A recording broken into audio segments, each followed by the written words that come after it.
ભુજની શાન ગણાતો અને હમીરસર તળાવના કાંઠે આવેલો ઐતિહાસિક કૃષ્ણાજી પુલ છેલ્લા 4 વર્ષથી ઉદાસીનતાનો ભોગ બન્યો છે। 30 ઓક્ટોબર 2022ના મોરબી પુલની હોનારત બાદ સુરક્ષાના કારણોસર આ પુલને જોખમી જાહેર કરી બંધ કરી દેવામાં આવ્યો હતો। ત્યારથી અત્યાર સુધી ભુજ નગરપાલિકા દ્વારા 3 વખત ટેન્ડર બહાર પાડવામાં આવ્યા હોવા છતાં કોઈપણ કોન્ટ્રાક્ટરે આ કામમાં રસ નથી દાખવ્યો, જેને કારણે 4.21 કરોડના ખર્ચે થનારું નવનિર્માણ કાર્ય હવે અટકી પડ્યું છે। હાલમાં તંત્ર દ્વારા ચોથી વખત ટેન્ડર બહાર પાડવાની તૈયારી કરવામાં આવી રહી છે। પુલ બંધ હોવાથી હમીરસરની સુંદરતા માણવા આવતા પર્યટકો અને વાહન ચાલકોને ભારે હાલાકી ભોગવવાનો વારો આવ્યો છે। આ પ્રશ્ન એવો છે કે જ્યારે મોરબીમાં હોનારત થઈ એ દિવસથી આ પુલ બંધ કરવામાં આવ્યો।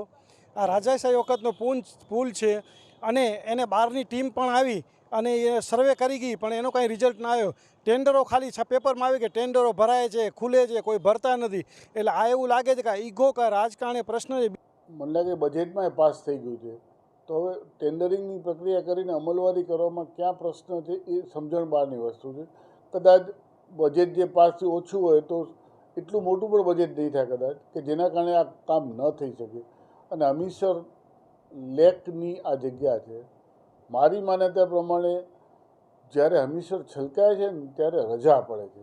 આવો બનાવ કદાચ ગુજરાતમાં ક્યાંય નહીં હોય ને કદાચ દેશ લેવલ પર નહીં હોય કે હમીરસર છલકાય એના માટે સરકાર પોતે રજા જાહેર કરે છે।